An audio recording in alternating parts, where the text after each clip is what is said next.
guys, jadi kemarin aku tuh lagi nyari produk impor buat salah satu tugas kampus nih.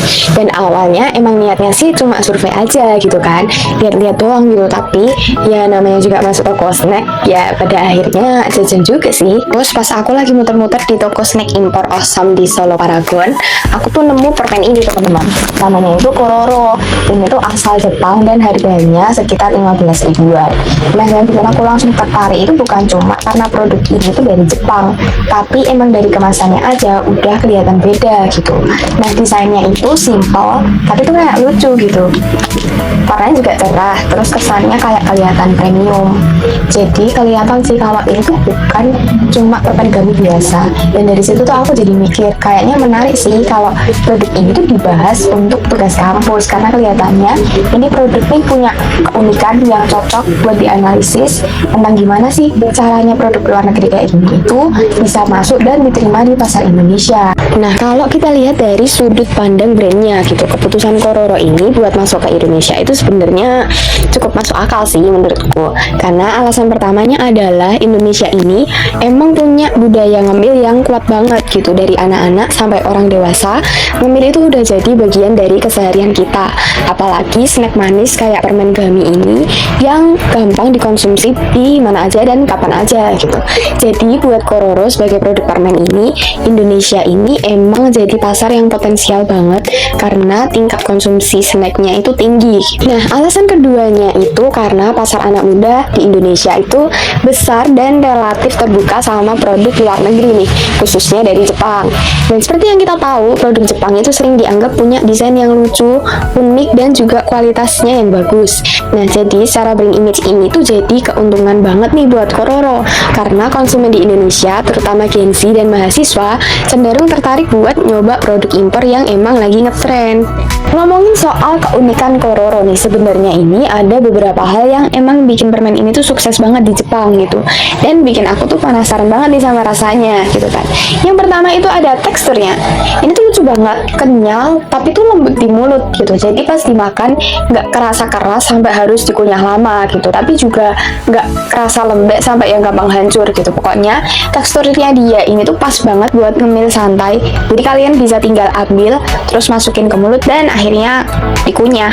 So praktis banget men. Yang kedua itu rasanya. Jadi Kororo ini punya rasa buah yang emang natural banget, literally kayak makan buah asli gitu. Misal rasa anggur atau stroberi itu seger banget, manisnya pas dan nggak bikin enak juga. Jadi itu beda sama gummy biasa yang kadang tuh cuma manis doang gitu. Aku sih ngerasanya ini tuh bikin permen ini kerasa punya kesan premium dan berkualitas juga. Yang ketiga adalah kemasannya. Yap, jadi packagingnya dia itu imut, kecil, dan travel friendly. Jadi bisa dibawa kemana aja gitu, masuk tas atau kantong tuh bisa banget dan gampang banget. Warnanya dia tuh juga cerah, desainnya simple tapi tetap eye-catching gitu. Jadi kelihatan premium dan instagramable. Pas banget buat kalian yang suka ngemil tapi tuh pengen tetap estetik gitu. Jadi kalau digabungin, Kororo ini punya tekstur yang unik, rasa yang natural, kemasan yang lucu dan praktis. Yang ini tuh bikin Kororo nggak cuma sekedar permen, tapi pengalaman ngemil yang fun, berbeda, dan juga berkualitas gitu. Makanya nggak heran nih kalau di Jepang permen ini nih populer banget. Sekarang aku mau cerita tentang gimana Kororo bisa menyesuaikan diri nih supaya bisa diterima di pasar Indonesia. Jadi ada beberapa hal yang emang mereka lakukan dan aku bakal jelasin per poin supaya kalian bisa ngerti. Yang pertama itu ada kemasan dan label. Jadi Kororo sekarang punya kemasan dengan label bahasa Indonesia, lengkap sama informasi nilai gizi dan juga halal sertifikat. Jadi ini penting banget teman-teman di Indonesia supaya konsumen tuh nggak merasa ragu dan tetap merasa aman buat makannya. Jadi kemasan yang jelas ini juga bikin produk terlihat lebih profesional dan gampang juga nih buat dipahami, terutama buat orang tua yang peduli soal kandungan makanan yang dikonsumsi sama anak-anak mereka nih. Kedua, ada brand messaging dan promosi lokal. Jadi Kororo ini menyesuaikan cara mereka berkomunikasi dengan konsumen yang ada di Indonesia nih. Di media sosial dan iklan, kontennya itu dibuat fun, casual, dan relatable, khususnya untuk anak-anak muda. Jadi kebanyakan dari mereka itu bikin video unboxing lucu, challenge di TikTok, atau mungkin video review yang emang bikin penasaran gitu. Jadi strategi ini tuh bikin Kororo gak cuma dilihat sebagai permen impor biasa, tapi sebagai produk yang trendy, kekinian, dan seru nih buat dicoba. Yang ketiga itu ada adaptasi rasa buah lokal. Yap, beberapa rasa Kororo ini disesuaikan supaya cocok dengan selera konsumen Indonesia. Misalnya stroberi, anggur, dan juga beberapa buah tropis yang lain. Hal ini tuh bikin rasa permen ini tuh lebih familiar, tapi tetap unik gitu. Dan konsumen merasa permen ini bukan cuma impor, tapi juga memperhatikan selera lokal. Jadi lebih gampang diterima. Yang keempat itu ada harga dan ukurannya. Jadi Kororo ini disajikan dengan ukuran mini yang affordable dan gampang dibawa-bawa. Dan strategi ini penting banget buat mahasiswa atau Gen Z yang pengen ngemil praktis tanpa keluar banyak uang nih teman-teman. Yang kelima ada distribusi dan kemudahan pembelian. Walaupun ini permen impor, sekarang Kororo ini mudah ditemukan di berbagai tempat, mulai dari Indomaret, Alfamart, Alfamidi, Superindo, Hypermart sampai toko online lokal nih kayak Shopee, Tokopedia, dan teman-temannya. Jadi konsumen nggak perlu nih repot-repot cari jauh-jauh atau bahkan beli impor langsung dari Jepang. Cukup ke toko atau klik di marketplace favorit mereka. Sekarang kita bandingin Kororo sama produk lokal yang mirip nih teman-teman, yaitu Yupi Gummy dan Juicy Bite. Yang pertama itu ada Yupi Gummy. Kelebihannya dia itu harganya lebih murah teman-teman, sekitar 8.000 aja, dan gampang banget ditemukan di seluruh minimarket. Dan teman-teman pasti juga nggak asing sama Yupi ini. Selain itu, dia itu punya banyak varian rasa yang bikin penasaran buat dicoba. Tapi teman-teman, kekurangannya dia itu teksturnya masih kalah juicy dibanding Kororo.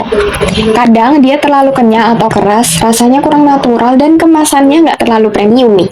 Yang kedua itu ada Juicy Bites. Harganya tuh dia lebih mahal, sekitar 19.000 teman-teman, dan agak susah ditemuin di minimarket biasa.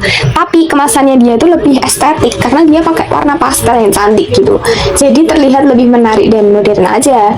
Nah, rasanya dia tuh manis dan familiar, cocok buat konsumen lokal gitu. Tapi tetap nggak punya rasa juicy alami yang dipunyai sama Kororo nih teman-teman. Sehingga citra produk impor yang unik tuh masih kalah. Jadi meskipun Yupi lebih murah dan gampang ditemuin, dan Juicy Bites ini punya kemasan yang estetik, Kororo ini tetap unggul teman-teman dari sisi rasa, tekstur juicy, dan brand image premium yang bikin dia berbeda dari gummy lokal yang lain. Sekarang kita bahas soal positioning dan target konsumen Kororo di Indonesia. Jadi kalau dilihat dari strategi brandnya nih, Kororo ini diposisikan sebagai premium gummy import yang lucu, fun, tapi tetap berkualitas tinggi teman-teman. Jadi nggak cuma permen biasa, tapi punya kesan eksklusif dan unik tentunya. Nah, untuk target konsumennya sendiri, Kororo ini lebih fokus ke Gen Z dan mahasiswa yang suka ngemil, senang mencoba hal baru, dan tertarik sama hal-hal unik dari Jepang. Jadi permen ini tuh bukan cuma sekedar cemilan, tapi juga experience ngemil yang fun dan premium. Cocok banget nih buat kalian yang pengen snack enak, tapi juga tetap stylish. Yang terakhir, kita mau bahas strategi promosi Kororo di Indonesia. Salah satu cara utama mereka adalah lewat media sosial dan influencer marketing. Jadi banyak banget berseliweran di TikTok ataupun Instagram tentang konten unboxing, review, dan challenge di TikTok yang dibikin orang penasaran pengen coba permen ini. Jadi strategi ini tuh efektif banget teman-teman buat anak muda yang aktif di sosial media, bener kan? Dan selain itu, di minimarket atau toko offline, Kororo ini juga bikin display yang menarik nih. Jadi packagingnya cerah dan lucu, jadi gampang banget terlihat di rak. Biasanya tuh digantung-gantungin gitu guys. Jadi ini bikin konsumen lebih gampang notice dan tertarik buat beli juga. Dengan kombinasi promosi online yang fun dan display offline yang eye-catching, Kororo ini bisa berhasil bikin orang Indonesia mau coba dan terus inget nih sama produknya. So, itu dia teman-teman review dan perbandingan singkat antara Kororo, Yupi, dan juga Juicy Bites Gummy. Sekarang giliran kalian nih, kalau kalian jadi konsumen, lebih pilih yang mana? Kororo, Yupi, atau mungkin Juicy Bites? Kalau aku sih karena penasaran sama rasa naturalnya ya, dan kemasan lucunya nih, aku bakal pilih Kororo. So, thanks banget teman-teman udah nonton video ini, dan jangan lupa like, share, dan tulis komentar kalian soal pilihan favorit kalian juga. Siapa tahu ada yang bikin penasaran dan akhirnya pengen coba semua. So, see you!